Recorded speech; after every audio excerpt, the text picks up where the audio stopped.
This is the Penguin Podcast on TV Podcast Industry. This time we'll be announcing the winner of our Iceberg Lounge Pub Quiz and discussing the making of the Penguin. I've always sought to make it feel operatic in ways, to have it feel very tragic in the end. So even when Oz succeeds and even when Oz gets everything he wants, I wanted it to feel tragic. He created his own delusion in that way. It's a very twisted way to end.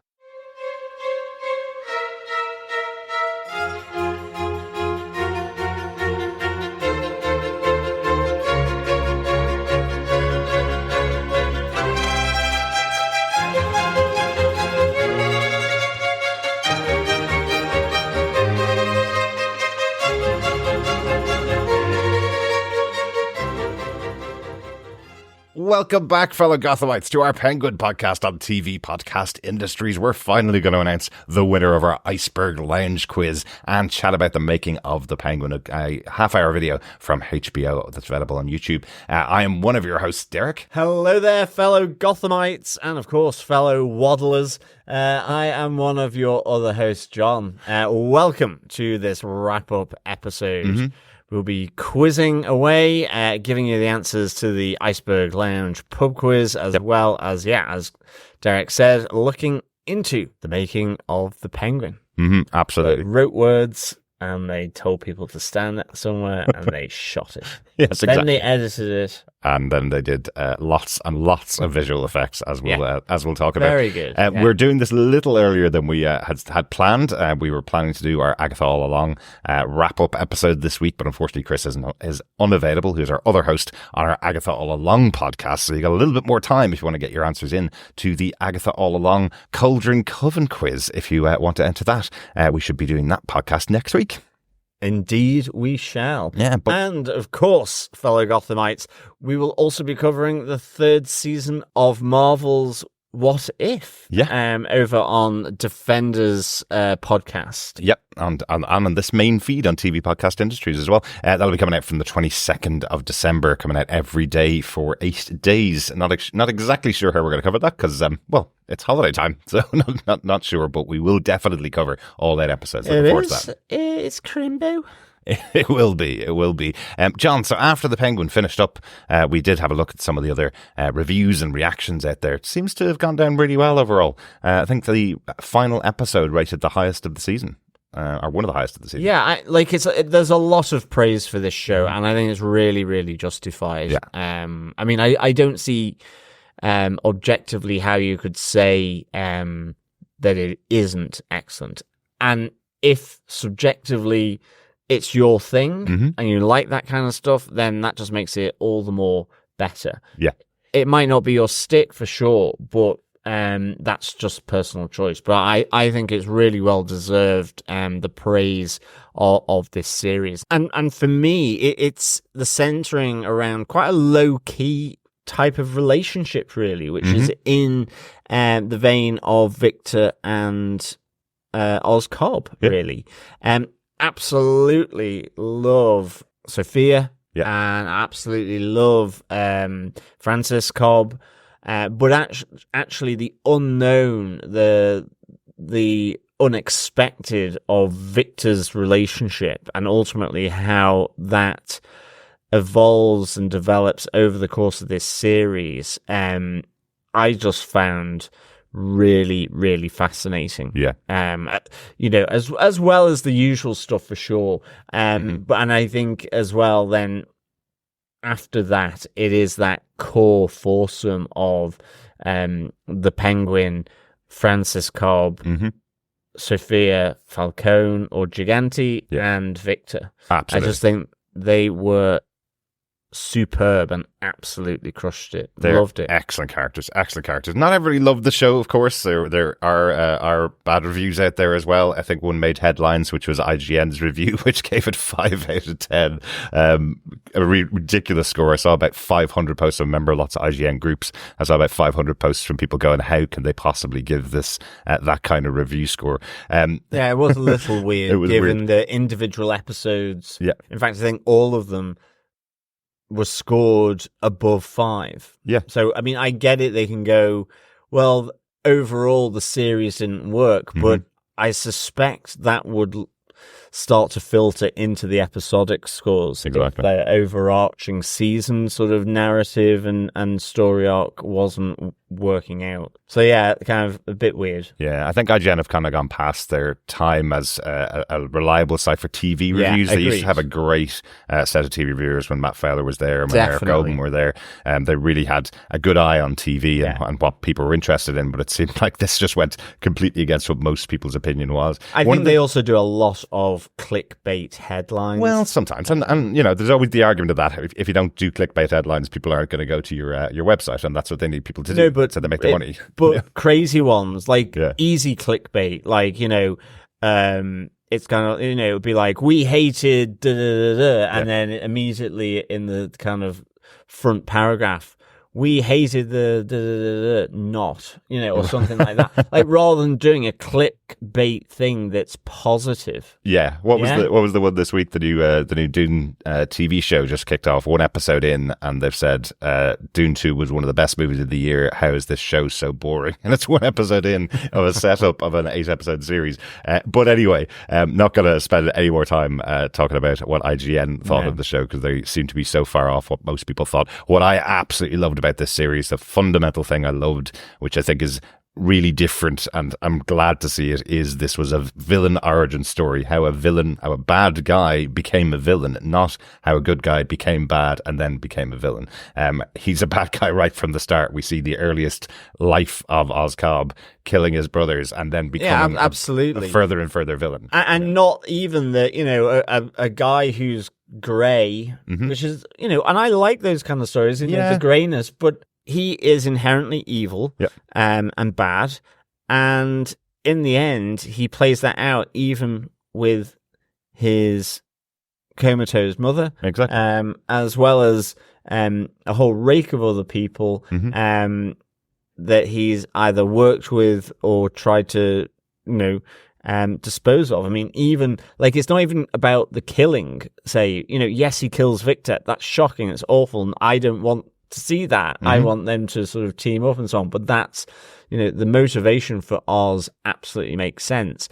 And then equally you would go, well, then he would kill Sophia, but actually no, the real twist of the knife is putting her back into Arkham, where she was imprisoned for 10 years in an unjust way. That's way worse. It's way worse. Like, so he's just really, really sadistic in that sense. Yep. And if you're on the side of Oz Cobb by the end of the season, if you think he's a good guy at the end of the season, there is no redemption arc here. Even Colin Farrell, as we said, had said from the beginning, you are going to hate Oz by the 8th episode. That's the purpose of the series. So, and I think that's why Victor's story worked for me, because he was almost, even though, yes, they were running crime gangs and selling drugs and all this, it was this idea that this kid who, down on his luck, lost his family, being entrusted with really important elements of Oz's life, in particular his mother, comes through for Oz, rallies the troops for Oz, and ultimately his reward is being killed by Oz. Yep, because he got too close. And it would make him too weak.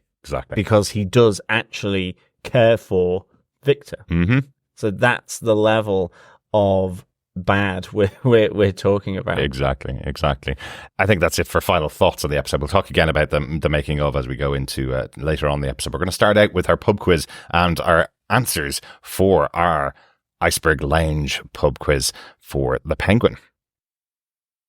Yes, welcome to the Iceberg Lounge pub quiz, fellow Gothamites and fellow quizzers. Yes, this was a doozy of a pub quiz. There were some fun questions in there. I'll point out some of the ones that may have caused some challenges as we go in, John. But I do think we should have gotten a drink at least for this one. I think so. We should have at least gotten a gin and tonic or a rum and coke or something to go along with our pub quiz, shouldn't we? We should have done. Alas, I do have a bottle of water. Jug of water. Oh, well. Anyway, never mind. Let's get into our questions and answers. John, do you want to give the first question and answer? Yes. Question 1. What drink does Sophia Falcone order at the meal with Oz Cobb, and how many olives? The answer is a dirty Dirty Martini with 3 olives. I really do like that, and this was one of the ones that was a GIF and a clip that came out from the episode, specifically calling out exactly what the drink was. So this was a very easy one. On the second episode, our second question: what herb does the penguin not like and gets Victor to pick out of the tacos that he's ordered? The answer was cilantro or coriander for us non-Americans. I'm totally with him as well. I love coriander. Oh, it ruins a lot of meals. No, it doesn't. There you go. I like it in the leaf form and in the seed form. I like it in the seed form. Yeah, I like crushed coriander. Always good. Excellent stuff. On to question 3. What does Oz order from the menu when out for dinner with Victor? It is Coq Au Vin. Yeah, I thought it's a cock that's been run over by a van. Well, I thought this question was a fun one because you're concentrating so much on what Victor's ordering because of that situation that you may have forgotten that Victor was very quick in ordering his meal. So, Coq Au Vin. Yes, Coq Au Vin. Excellent. Derek, give us question 4, will you? The fourth question was, what food does Sophia Falcone use to tempt Maya into the greenhouse for the sleepover?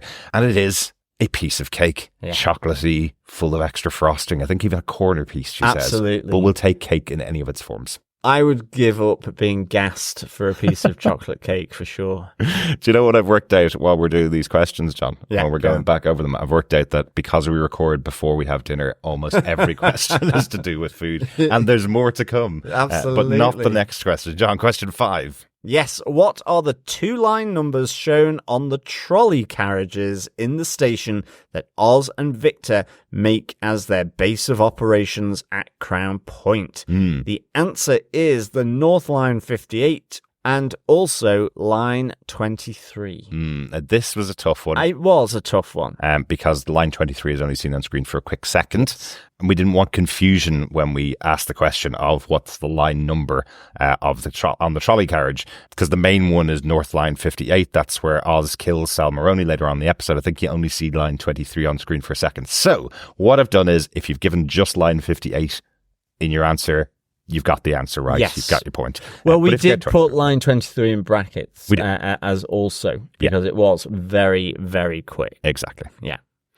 Derek, give us the question for episode 6. Our foodie question for episode 6 is, what is the dish that Sal Maroni cooks for Sophia Falcone, and what did his son Taj add to it to make it better? The answer for that is Khoresh Bademjan, a Persian stew with aubergine, tomatoes and meat, and Taj added yogurt to it to make it taste better, and that's what Sophia agrees it tastes better with the yogurt. Yes, indeed. On to question 7. What movie did Oz say his brothers, Jack and Benny, were going to see? The answer is Beetlejuice, which, of course, starred a former Batman in the shape of Michael Keaton. Yeah, thought that was a nice touch. So it sets it perfectly in 1988-89 when the movie was released. So sets it back in time. But I thought a nice little touch. What movie would be out that year, and could it star a Batman? Well, absolutely. Like it. Yeah. Excellent stuff. And now our final question from the series, question 8. Derek, take it away. Yeah, our final question was, where does Sophia meet Mr. Zhao to exchange Oz Cobb? Because she can't meet him at her burning house. She meets him at Goodwin International Airport Hangar 5. Excellent stuff. That's where the final showdown takes place, and the killing of Mr. Zhao, and leading to the death of all the heads of all the other gangs in Gotham. So pretty big moment. Absolutely. Lots of correct answers on there. Yeah, great stuff. And we tallied all the correct entries, and everybody got all the questions right, is going into the hat to win some Penguin goodies. We got correct entries in from Coffee and Vodka, Victor Sellers, Cody Mellinger, Will Walton, Isadora Maya, and Philippe Ferencio. Well done for those entries, and for everybody else who sent in your answers to us as well. Well done for entering. Yeah, these questions can be really tough. Sometimes you need to have the subtitles on, other times, like for question 5, it's just an element of it is really quick on screen. Absolutely. And something that was pointed out to me by one of our listeners for a different pub quiz, the Agatha Lamb pub quiz, some people do watch episodes of TV shows on their phones, which I have never done. I've never sit down and watch a full hour-long episode of a show on my phone, and they say it's very different when I can imagine. when you're trying to pause your screen for that 1 second shot of a picture in the background. Quite difficult to catch some of the answers. So sorry about that. If you're watching on your phone, it might make it even more difficult. That's true. I mean, although sometimes it's not that easy to do it on the TV. Oh, absolutely. Yeah. But I would say having it on a phone, which is not the optimal experience, maybe a bit darker at times. Yeah, well, that's true. That is true. Than your TV it'd be like as well. doing it on in-flight TV. Exactly. Could be a problem. But well done for all of you who've entered. Get off your phones, fellow Gothamites, and slob on the couch. Exactly. But that means we have 6 correct entrants. So, hey Google, give me a number between 0 and 6. 3. Congratulations, Cody Mellinger. Yeah, well done, Cody Mellinger. Congratulations for taking the crown of Gotham for this Iceberg Lounge Pub Quiz. Yeah, well done. And well done to everyone else. You know, it's really good to get people sending in their quiz answers to us on our pub quizzes. Absolutely. Lots of notes from people as well saying they really enjoy the pub quiz, especially for something like the Penguins. So going back and rewatching the episodes to find those little moments. Cody, I'll be in contact with you to find out where you are, firstly, because that will help me determine what the Penguin goodies are going to be, because some things I can't unfortunately send to some countries. So I'll find out where you are and then get some Penguin goodies in the post to you. Thanks so much to everybody for your entries for the Penguin Pub Quiz, for the Iceberg Lounge Quiz. Excellent stuff. With that, let us get on to the making of the Penguin. And there were 2 behind-the-scenes videos that came out from Max just after the episodes were released. The first one that we watched for this, I'll put the links to it into our show notes, so you'll be able to go to those and watch them there. The first one was Colin Farrell and Kristen Milioti reacting to the final 2 episodes. Just want to mention this here. It's about 3 minutes long, and I've never seen 2 more uncomfortable people being filmed during a reaction video, which is something that we've basically been doing for 10 years now. So I know we're experienced at it. And a lot of actors say they don't like watching themselves. I think it's partly that, actually. So there's part of that, but Colin spent most of the time looking at Kristen Milioti and asking her various questions about how she prepared for it. Kristen Milioti says she had to pace herself while she was recording the additional dialogue, the post work that they do on the show. She couldn't do all of it at the same time because it was really draining, so she hadn't even seen the final 2 episodes before at the time. And then when it started to ramp up and the screaming of Deirdre O'Connell as Frances Cobb was going on in the background, you could see how uncomfortable Colin and Kristen were watching this episode. Well, it was really funny watching the 2 of them, because they are going, oh my God, I can't believe this is being put on screen almost. You know, we might act in it, but we don't want to watch it. That's what it seemed like, didn't it? Absolutely. They're very proud of their work, very proud of everybody that's involved in the show, but I don't think they expected it to ramp up as much as it did, especially when you see Frances Cobb's finger being almost taken off her hand. Absolutely. So I probably wouldn't recommend watching that unless you want to see the reaction of 2 people who really don't want to be there. What everybody wanted to be there for, though, was the making of the Penguin, a half-hour documentary available from the Max YouTube channel. Again, link will be in the show notes to have a look at that.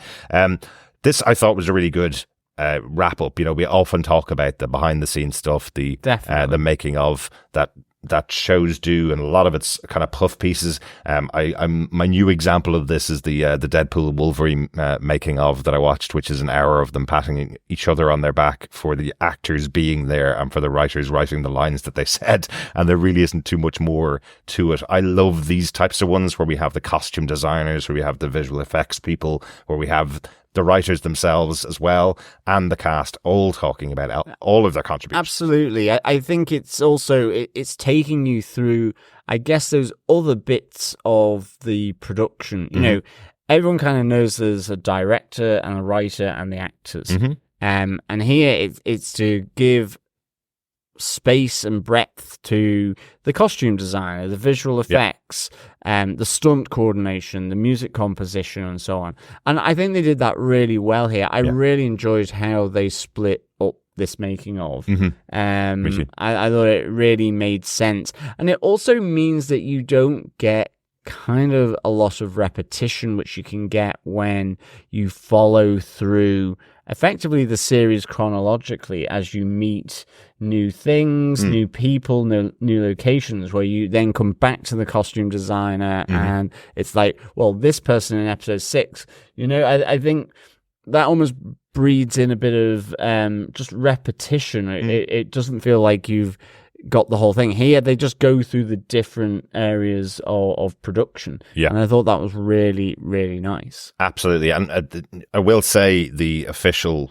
Penguin podcast has all of these people interviewed for much longer periods. There's like an hour-long one for every single episode of the show. It's really, really in-depth and fascinating stuff that came out of that as well. One of the things that came out of that, actually, Lauren LeFranc was talking about how difficult it was for Colin in the makeup. He doesn't complain about it that much. He was kind of going, it's 3 hours a day, get myself ready, get down to set, and it's fine. It's built into his day. I'm the first person to arrive, last person to leave, along with the makeup team, of course.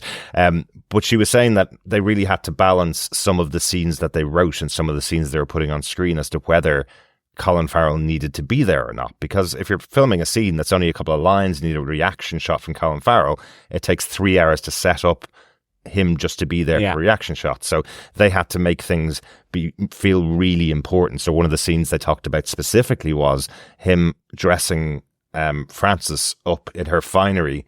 They were going to cut that scene because it would have meant him getting in his full makeup again just for the two of them to have this moment together, and they decided it was too important, that they really wanted it. Colin fought for it and said he had absolutely no problem spending time in the chair because he felt that scene was one of the most important in the season, even though it is just a character scene of him dressing his mom up in her finery after she's had the accident and asked him to take her life. But it's interesting that they had to consider that as well. It's something that you wouldn't think about. Absolutely. And I mean, hopefully they were able to kind of make, some synergies and link up a few things whereby then it wasn't just for that. They could do that and another smaller piece, you know, so that ultimately he's not just spending 6 hours to get in and out of the prosthetics in order to do that scene. I mean, I know they take an awful lot of time to do, the setup and so on. But I always feel like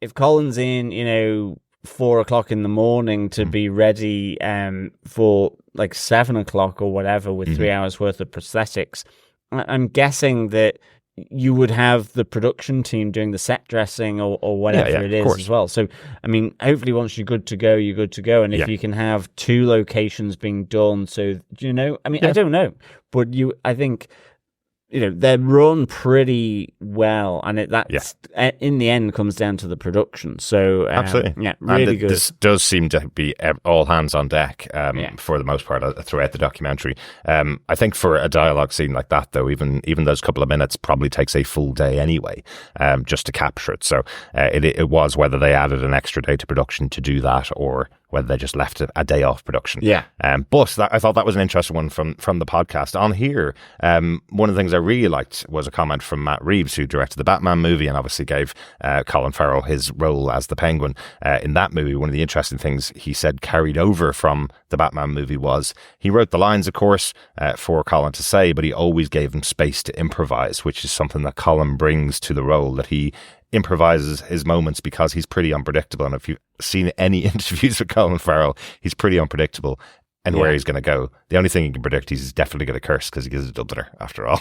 That is our second language. I really like that as well. I also like that Lauren LeFranc, as well as Matt Reeves, also said, that the Penguin is unpredictable. And that's Colin is as well, and that improvisation that Colin did made it unpredictable for the people who he was working for. And there's a really nice little moment where you have Shura Agadashlu, who says where her and Colin Farrell are talking about the scene. Colin asks, I want to sort of improvise here. I want to go full on in. And she's like, go for it, and she was really excited to do that. I love Shohreh Aghdashloo from The Expanse and so on, as well as being in Star Trek. So it was really good to get her thoughts on working with Colin Farrell. So that was really, really cool. The other thing that came out from that was that I had no idea what Matt Reeves looked like. I know. I thought he was kind of some kind of nerdy writer, doesn't he writer. Doesn't he look like the Jim Gordon in your mind? Doesn't he look like, like Ben McKenzie with the mustache, basically? Yeah, I guess. I just didn't realize that it was until it flashed up on screen to say executive producer Matt Reeves. I was like going, look, they've got the best boy or the grip talking. That's nice. Or no, not quite that bad. But I thought that it was kind of a writer's room person, like a support writer in the writer's room, and so on. Possibly the chief, sort of backup writer or second director or something like that. I didn't realize it was Matt Reeves because I just had no notion of what Matt Reeves looked like. So that was good. Now I know, and I will never make that mistake again. See, I think he looks like Jim Gordon, so he's perfect for the role of guiding Hann behind the Batman movies. One of the other things that I did like, again, from Laura LeFranc, she says that the action took place under arches, so they were trying to find spaces in Gotham which were below arches, below bridges, because they're the kind of places where Batman would never go. You wouldn't see that in their version of Gotham with the Batman, which I just thought was really interesting. And when you look back at it, when you see the making of, you see how many scenes are under bridges and arches. All the meetings between characters, even Oz and his two brothers, they're running underneath bridges, running underneath arches. The meeting between Sophia and Oz is under arches as well. It's really interesting that they did that. Yeah, Johnny Vitti is being held captive in the arches of the Falcone family mausoleum. So, exactly. No, I really enjoyed that thematic sort of overarching touch that was kind of that was brought in here. That whereas in Batman they very much were sort of shooting from above. This was to show the underworld thematically, then to put all these people in Gotham's underworld under something. Exactly. Whether it was the overhead railways, whether it was in the metro system of the trolleys, whether it was under arches in the mausoleum, it was all to try and sort of show that gritty underside of Gotham. And the main bit of kind of contrast to that was actually trying to show what true wealth looked like in contrast to that, which was the Falcones. Exactly. Primarily here. Yeah. So, and I guess City Hall was another example of that, where it felt vast, even though you are under the dome of City Hall. The space was vast. It was kind of really good. I thought that was really cool. Even just the description of the opening shot, where it comes from a very high point, like you would have Batman overlooking the city, and then it drops all the way down to underneath the registration plate of Oz's car as he comes in. So you're already looking up at Oz from the ground, from the gutter, basically. So that's where you are. I thought that was really cool. That was really cool. Really good. Some of the other kind of elements that I really liked, I loved the visual effects discussion. Johnny Hann was the visual effects supervisor for the show. I felt that was absolutely incredible, seeing the recreation of the flood coming through Crown Point. I just thought it was incredible. We talked before about this show being paused for a couple of months because of the writer's strike and director's strike that were going on. And it felt like the way Johnny was talking, and they never actually said it, of course, but it felt like as the visual effects people have a bit more time, that every single day they were going in and spending more time developing those scenes. Seeing things like even bodies being underneath that water, dragging them along the street, being created by visual effects, because they know it's in there. You may not necessarily see it on screen, but they know every single element that needs to be in there because the physics determines how the water is going to splash down the street. It's just absolutely so fascinating. I think what I really liked about Johnny Hann, he kind of sets up right out the bat kind of the three directing principles for the visual effects. And like he says, it starts with the set dressings, that, the set dressings in the street, with upturned cars, the fake snow, all this kind of stuff. Anything that moves with the stunt direction, that kind of dressing of the outdoor or indoor set. Yeah. And the guiding principles, is that it's lived in, it's real, it's tactile. Yes. It looks like that through the visual effects that are being layered onto the set dressings and also being layered onto real life locations in New York as Gotham. I mean, even with the car scenes, I really like that they drove around New York, loads of different routes, many times with the camera system, so that they could get all the external shots that they could then play. I think it was the Hudson Bridge as the Elliott Bridge and all this kind of stuff. And I thought that was really, really good. And do as many of those as possible, and try and get the main routes that would be used again and again and again, like to Zhao's club, where Link and Zhao are, where you have, the club where it goes down badly for Oz. You have the initial meeting of them with Oz, Sophia, with Link and Zhao. So all these different elements I thought were really, really good. And I just think it was really incredible, some of the recreations of this. I mean, this was like where they're actually doing visual effects of storefronts. So there's this really nice moment where they show a car driving on the street underneath one of the overhead railway lines in New York. As it turns on the corner, there is a fried chicken takeout joint on the corner there in real life. It's still there once all the visual effects have been layered in, except it is dirtier, and it's got a different name. They've redone all the signage of it, and they've made it kind of grubbier and dirtier, and it was really, really cool. I'd never really thought that you would redo the street frontage as visual effects, and that's effectively what they did. Yeah, so cool, so cool. Yeah. I think one of the things I loved about seeing this is, if I watched this show, I would think of it as the grounded TV show. Obviously a lower budget than movies, but it's the grounded TV show. There's no Batman gadgets in there. There's no massive explosions, other than the huge flood, of course, in Crown Point, which we talked about. But how they used the special effects, how they used the visual effects, how they used all of the computer-generated works to enhance this city of Gotham for the show was absolutely fascinating to me. I loved it. There's a constant argument about, when you're going to use visual effects, use them to tell a better story. All of the people that do that when they're doing their sci-fi movies and when they're doing alien worlds, that kind of stuff, they talk about that's why we use special effects, to enhance the story.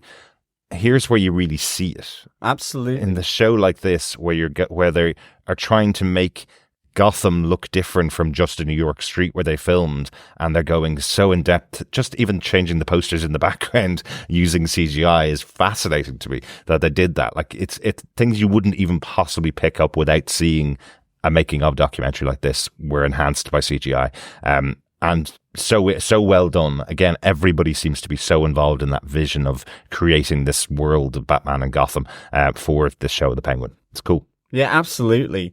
I think the other really interesting bit of action that the visual effects did, and primarily this time through the stunt coordinator, Stephen Pope, was the burning of Nadia and Taj. Wasn't that cool to watch? And it was really, really good, because it's just that layering effect again, but this time with two actors. So when Taj comes out of the van, he's covered in water, but there is a little bit of gasoline, so that when Oz throws the lighter down, you get that trail of flame. But then they kind of layer in a couple of things. So you had these two guys with a burning rope held by poles where they could take it from a line and then begin to wisp it around in different motions. And you'd have the flames burning up the rope. And that was being captured with 6, effectively, Apple phones. iPhone 6s, yeah. iPhone 6s. iPhone Pros. So that they could... iPhone 6, I think, is very old. I don't think you can get a camera on that one. They could create a 3D map, but they did that also then with the actors who play Nadia and Taj. So that they would do the performance and that would be captured, and then as they do the flames and so on, then they're never actually a light, and there's no actual traditional stuntman being put into a suit and set alight. Exactly. This is the stunt coordinators doing it in a different way with real flame and using real flame on rope and working with then the computer-generated effects in order to capture that effectively and translate that into a modeled, realistic capture. So it's not even computer-generated. It's a capture of Nadia and Taj as though they are burning, and that being recreated through that capture in 3D by the 6 iPhones, effectively. And it was really fascinating. I really, really enjoyed that. Yeah, love the visual effects. And again, I'm sure there could be tons more behind the scenes stuff. And definitely, this is one I would love to see go up for awards for the work that they did. Now that I've seen all the stuff they did, and of course, the big visual effect that we've talked about throughout the series is Oz Cobb. And again, really, really interesting. Just that the commitment to the character to be 3 hours getting ready, couple of hours to sort of be taken out of the prosthetics, and I mean, huge number of different interviews with Colin Farrell where he's describing that. But it's really, really interesting. And what I like about here is, Colin talks about other things, like whether it's doing the improvisation within that, doing the whole scene with Francis Cobb and putting the necklace round, but also, those kind of elements to it, really. Yeah, and also he says that there would be no Penguin show without that makeup that was created for him. I know it's a tiny touch, but I never even thought about it. He never shaved his head for the show. They were painting his hair down and then painting it a skin color and then attaching the Oswald Cobb hairpiece on top of it. So interesting, because you see Cobb is quite bald, and Colin Farrell has a lovely head of hair. Yeah, absolutely. So it is interesting that they paint it in skin color. But that was just a tiny touch. But again, one of the main contributions to the show. If it didn't have that and you couldn't wear it every day, there would be no Penguin TV show. Yeah. Absolutely. And some of the other contributions as well, though, the costume designer Helen Huang, I thought was so interesting to hear her thoughts about the costumes that she created for each of the characters. Oz's costume being this wannabe, this person that is just looking at the riches that the Falcones have and tries to do that, but he hasn't got the talent, hasn't got the knowledge to be able to do that. So all of his costumes are aspirational towards the wealth that he's seeing, and he's always thinking about his look in front of his other men. So they'll see me in these great clothes and think how fine, how great I look and how wealthy I am, and they'll aspire to be like me, that kind of thing. So that's so interesting coming from the costume designer. Yeah, absolutely. I mean, even just like, them talking about Victor being the humanized or humanizing heart of the show. And so that's why he's kind of just in the sports gear, the runners, the tracky bottoms or the jeans and the jackets and so on. That it's not like Victor's then trying to aspire to wear what Oz is doing, even though he's trying to aspire to be sort of accepted by him. Yeah. He does go for his wealthy sports shoes, or his expensive sports shoes. Yes, he does, because that gets picked out by Squid. Exactly. But, it's kind of that more grounded again. And the other thing I liked what Helen said was when Oz was getting sort of, they consciously took him out of the suits as they moved forward through the series or through the season. Yeah.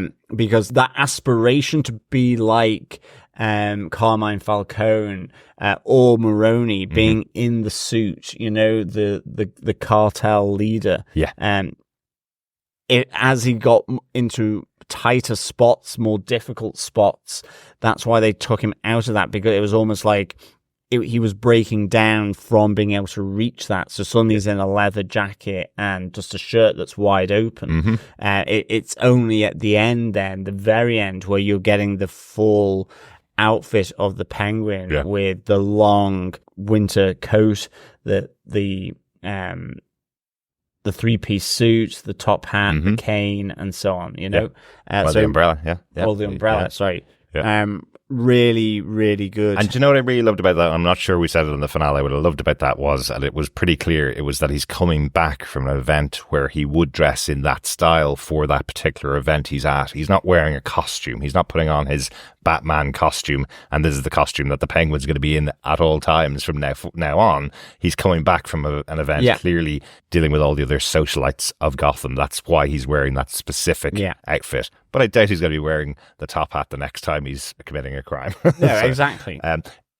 But if I did have one Iceberg Lounge question for this making of, it would definitely be, what is the basketball team for Gotham? That Helen Huang says she made a basketball team, the Gotham Guardsmen. She made a T-shirt, a kind of a vest for Victor that goes underneath all of his layers of clothes for the basketball team of Gotham that he would support. I just thought it was a cool really detail. Cool, and it's underneath 5 or 6 layers. She talks about the fact that she created him with multiple layers, like an onion that you peel off as you go along the series and get to know him better and better, which I loved. Yeah. But you would never have gotten to the vest. The vest was just for him as a character, and the team were never mentioned on screen. But she created it just so she had some real detail for Victor to play off. Yeah, Kinda that's cool. really cool. Kind of cool. And hence the sport apparel. You know, basketball is the thing he's loved, enjoyed. You know, when his family was alive, it's the thing that's close to him that he's been brought up in. Maybe even, you know, he would go and see the Gotham Guardsmen, you know, with his dad and so on. So, really cool. Cool. Great little touch. And then the final touches from Helen that she mentions is Sophia starting out with just that standard red dress. And by the end, as she gets broken further and further, she moves from having really buttoned up clothes to revealing all the scars that she has over time. As she goes towards the end of the series, you see her in much more revealing clothes, showing off the pain that she's gone through in Arkham. And I thought that was a really interesting, you know, insight into the psyche of the character through the clothing. Absolutely. And actually the link here between the costume design and the music composition I thought was really good around Sophia, in that you have Mick Giacchino saying how, you know, musically they were trying to go for a haunting image, almost ghostly or phantom-like. Yeah. And with Helen's costume right at the start, it's this, well, she's also blurred out as the focus is on Oz Cobb initially, and it's just this big white jacket that you see. So there's this fuzzed out white ghost behind Oz, and the camera slowly adjusts its focus to show that it's Sophia, the hangman. So I thought that was a really nice little touch. Absolutely. Yeah. Speaking of Mick Giacchino, I do think his description of how he does the themes and the music composition for the show is really interesting to watch. It's stuff that I just can't pick up on because I'm not musically inclined. I love listening to music. I love listening to themes, but it would take me 100 views to pick up on the things that a musician is going for. And one of our fellow podcasters, Matt Murdoch, does breakdowns of music and shows. He's a musician himself, and it's so interesting. He catches this stuff, but he always says, you won't feel all the detail because I'm a musician, I can pick this kind of stuff up, but you will feel the intention behind some of the things. So Mick Giacchino is talking about, you know, Oz having a scurrying theme and an ambition theme. You can definitely hear that in the music. I wouldn't have specifically called those out. as the names for them, but when he says a scurrying theme, you know what he means, with Oz's early theme in the show, and then the ambition one is this much bigger version of Oz. Absolutely, but even then how the theme becomes more lyrical, but that's actually for Frances, and Mick Giacchino says how that's to show the relationship between Frances and Oz Cobb, but it's also to show that she's the one driving him. Yeah. So actually she has that theme as well, but it's just in a more lyrical sense. I thought this was really, really cool. I think as well, he really, for me, hit Victor nicely with the theme, that he really played it melancholic and quite simple. So it was just that it's this solitary figure, he's lost his family, he's effectively lost all his mates, and he's lost his former girlfriend. He's trying to find Oz. That's the new point. But it's this melancholy, and it's like an individual viola being played in the more sort of kinetic moments. So, for example, when he sort of drives the car into the Maroney men, when Oz and Sophia are on their knees and being questioned by Nadia, there's the viola that kind of gives a more kinetic element, but still a lonely tone to it. And then his theme would have the piano, single notes being played on a piano, and not chords or anything like that as such. So really interesting. It is, like he said, it was to give this melancholic touch, and that to me was, he hit the nail on the head. And I hadn't called Victor melancholic all the way through, but actually he was. And it really fitted. And once again, me not being musically inclined, it's interesting hearing Mickey and Kilo saying that what was in the music for Victor was a numbing but heartbreaking piece of music from the start. So in a sense, he's saying you should know from the start that this isn't going to end well for Victor. It's going to be heartbreaking for you. It's going to be heartbreaking for him. And he's already lost all of his family as well. So he starts out in a really bad place and ends off, dead at the hands of Oz. At the end. So really interesting. And just that one touch that he talks about with Oz as well, with that scurrying theme that he has, that it builds and builds and builds as he gets more and more angry, and as he flips and gets more aggressive.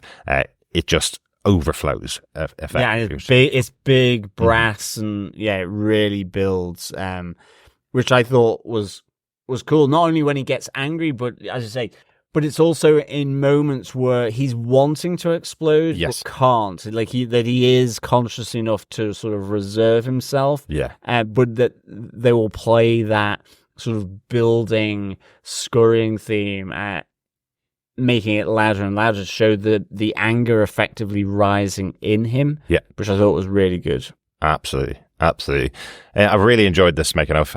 Go watch it if you haven't seen it. I kind of wish it was an hour, because they do go really in depth into that. But if you want even more depth, definitely go out and listen to the podcast, the official Penguin podcast, where they have all these people.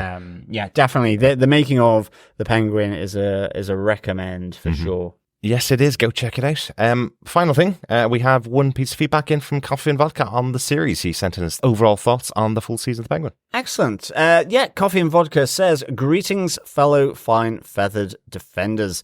The best superhero productions are first one thing, then a hero thing, like The Winter Soldiers, a spy thriller, and Ragnarok's a sci-fi comedy adventure first, and a comic book movie second. The Penguin was an HBO drama first, and almost only with what was left of the budget after Colin's transformation put into a bottomless pit of angst. Yet I liked it a lot.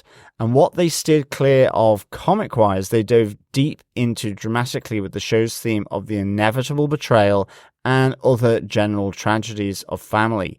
A great one-time watch. 4.5 exploding populations, committed giants, and Hello Kitties out of 5.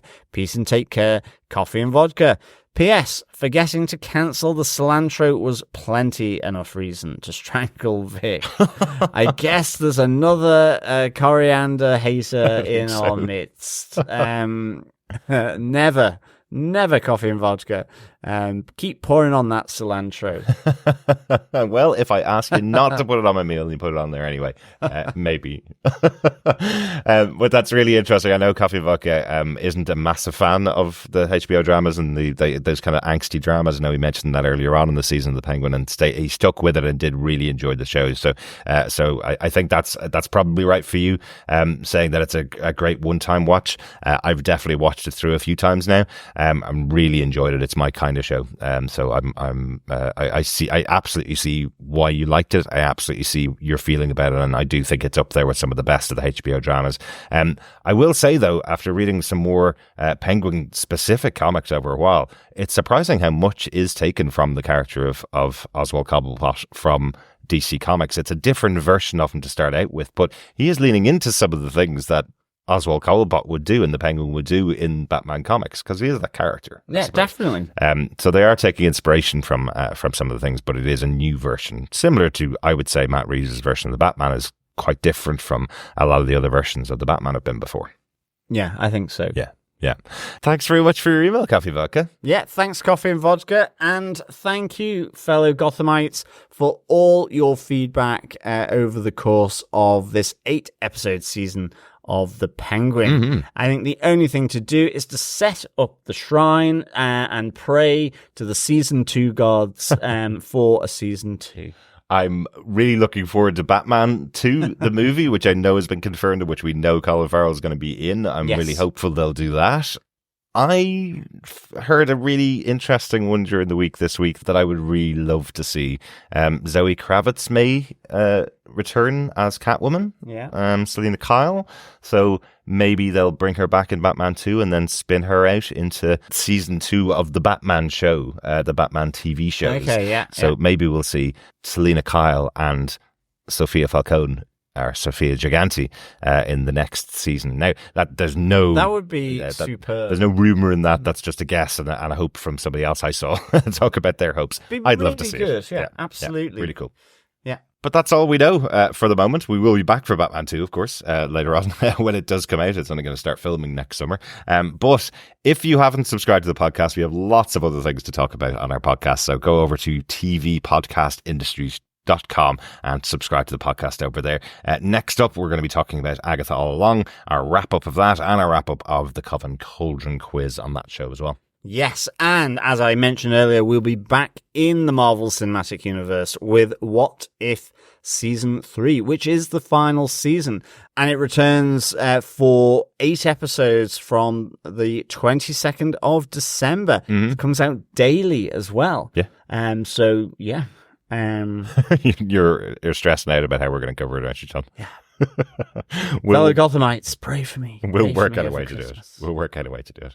Thanks so much for joining us. Catch you again next time. Yes, thank you so much, fellow Gothamites, for joining us for this series of The Penguin. As I said, let us hope that the season 2 gods are shining bright on this. But Man 2 gods. But in the meantime, keep watching, keep listening, and of course, keep waddling. Bye. Bye. Wah, wah.